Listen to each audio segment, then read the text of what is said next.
Alright my friends, the Project Melody video is recorded and mostly edited. However, the reason it's not coming out today is because basically I commissioned some art for it and the artwork, it's not ready yet. So I guess we'll do the weekly coronavirus update instead. Here's how things are looking. 75,752 cases. Again, most of them are in China, only triple digits.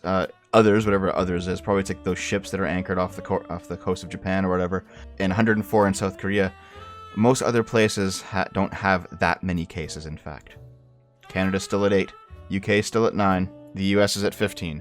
Most places are probably not going to experience such a widespread outbreak as China has. However, keep in mind, we still know that this virus can survive for several weeks outside of the body. And we also know that it incubates for several weeks inside the body before you actually start showing symptoms.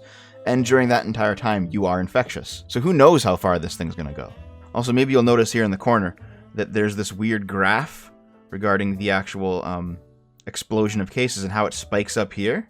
What's going on is that China's basically been routinely and repeatedly fucking with how they report their cases. The methodology that they use to say that this is a case or this isn't a case. And they're doing this to try and, basically put the best possible light on it, because it's becoming very clear that China's been absolutely terrible this whole time, and they don't really want that to get out. And so they're just trying to put the best possible spin on the whole situation. Unfortunately for them, it hasn't actually made the situation any better.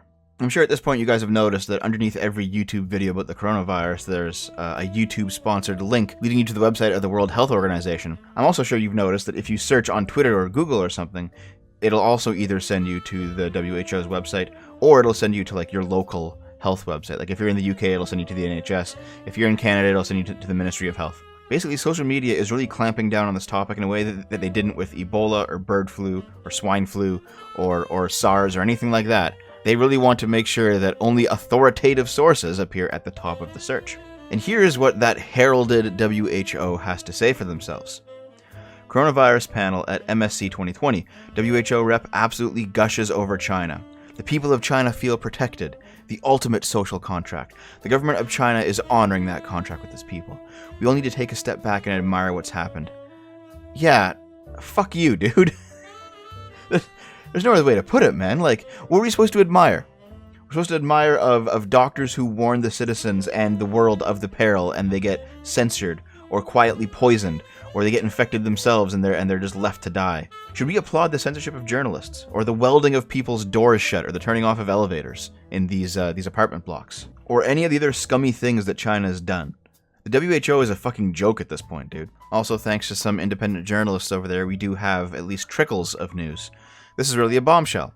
Naval University of Engineering in Wuhan, one of the 5 comprehensive military universities of the PLA, issued a lockdown notice on January 2nd, 18 days before the government admitted there was an epidemic.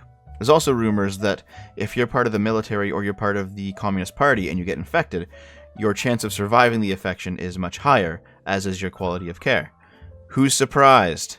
They definitely knew beforehand, and they definitely did their own prep before letting everyone else know, just so that they could ensure that the power structure of China remains intact. William Yang also has a running thread on Twitter talking about latest cases and latest news. Singapore had 9 new cases on Friday, adding a total case of 67. So they do have native transmission over there, as in not people from China, but going from person to person.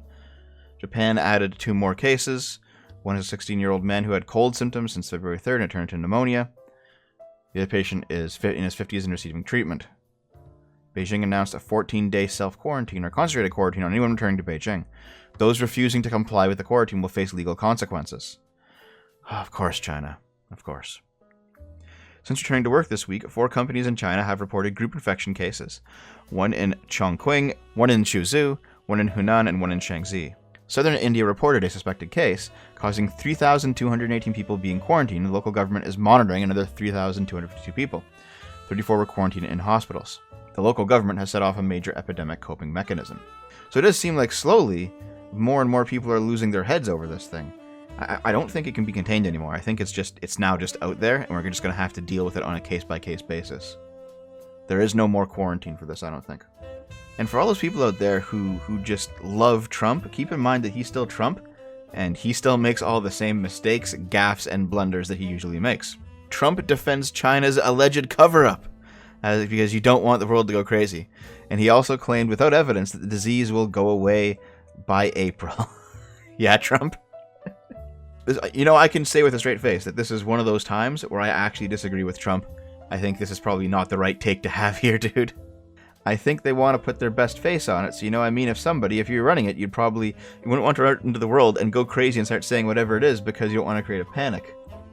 Yeah, but, we've seen the alternative, though, Trump. We've seen what China's been doing, and it's not better. It's certainly worse. And yeah, he says the virus will likely go away by April, and that Beijing has handled the epidemic very professionally. Yeah, this is one time where I have to say, no, Trump. No. Hey, you guys want to see how retarded Vox is? I do. The coronavirus exposes the history of racism and cleanliness. While the epidemic may be new, xenophobia has been intertwined with public health discourse for a very long time. Yeah, see, I understand what they're going for. They're going to talk about, what was it called? Mad cow disease, right? Where recently, within the past 20 or 30 years, we had mad cow disease because farmers were feeding cow parts to other cows. And basically the point of this article is I'm not going to go over it because it's literally just Vox stupidity, but the point of this article is to talk about how dirty Western culture has also been in its past, and therefore we shouldn't be calling Chinese culture dirty, because that's racism and it's xenophobia. And it's like, well, it was Western culture that developed germ theory and most medical advances. The dirtiness of our past, that was in the past. Meanwhile, traditional Chinese culture is quite dirty right now. It's not consistent to compare our past with somebody else's present. In any case, this was Vox's take on February 7th. February 14th, 1 week later.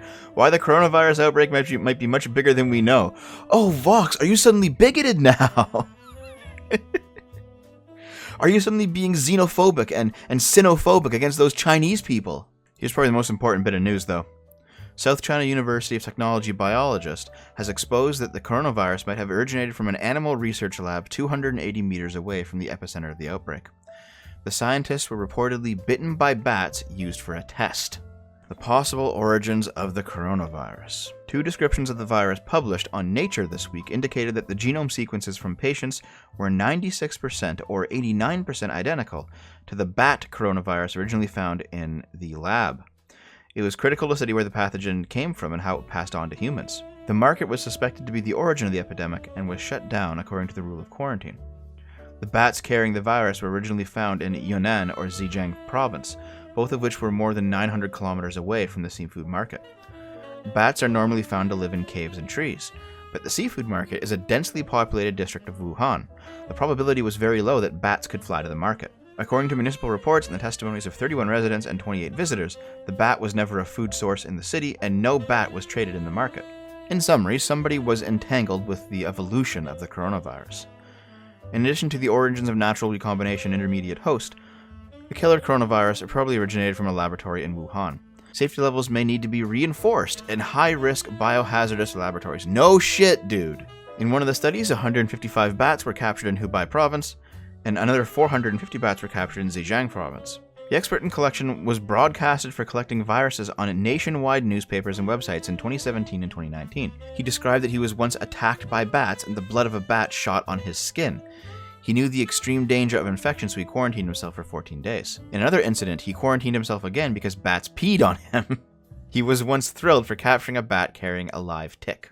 And of course, here's the map. There's the Wuhan Center for Disease Control and Prevention, and there's the Hunanan Seafood Market. They are 277 meters, or 911 feet away from each other. I guarantee you what happened is that somebody was studying bats in there. Something transmitted from a bat to a human while these scientists were working, and then they decided to go and have lunch at the seafood market. I'm pretty sure that's what happened, guys. But as the months go on, we continue to discover more and more about what this virus may potentially do. This is not completely confirmed yet, but these are the initial reports. Latest research published by Chinese scientists say coronavirus might render certain male patients infertile. So if you get it, you recover from it, you might not be having kids. Doctor in Hubei, China warns Wuhan novel coronavirus causes sudden heart attack during second infection. As the antibodies against the virus do not work during the second infection, the infection can cause heart failure and further sudden death. This might actually explain why, despite the reported symptoms that we keep hearing about, there have been those dramatic videos of people in China who just drop dead because they might have had the coronavirus before and they have maybe a little flu or something. They just stayed in bed for a few days, thought it was fine, and they catch it again and they fucking die. And despite this being, China Chinese scientists are finally speaking out en masse, saying that it probably came from the government bioweapons research facility in Wuhan, and that it's probably a lot more dangerous than everyone has been saying so far. Meanwhile, scientists are disappearing. There was a renowned law professor who spoke out against the president, Xi Jinping. He disappeared. Journalists are disappearing. China is just trying to make this go away. So where does that leave us? Is this truly the end of days or something? No, I still don't think so. These are initial reports, not necessarily confirmed by multiple sources yet. And even if they are confirmed, that makes this a very deadly virus that we have to watch out for. But I don't think it means the end of human civilization. It might mean the end of China, but certainly not the rest of us.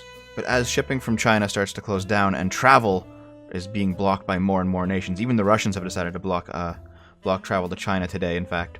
I'll leave you with the same advice that I've left you in the previous videos. Don't panic.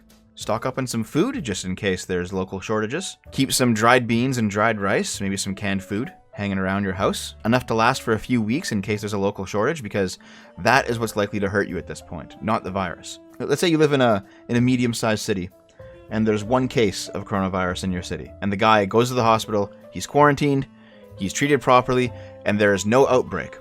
During that time, people will be panicking. There will be riots at grocery stores. The shelves might be empty. There might be no shipping for a couple weeks even. Your best bet is to have some food in storage so that you could basically ride it out if you had to. I've got like a 10-pound sack of rice and then maybe 5 pounds of red kidney beans or so. That stuff will just stay on the shelf, and it's good for the next couple of years, that kind of stuff. So even if there is no problem, we just have some food saved up. It's not a big deal. But if Sudbury starts getting hit with the coronavirus and suddenly all the grocery stores have no food in them because everyone's grabbing stuff, you don't want to be out there in that mob. So yeah, keep your cool.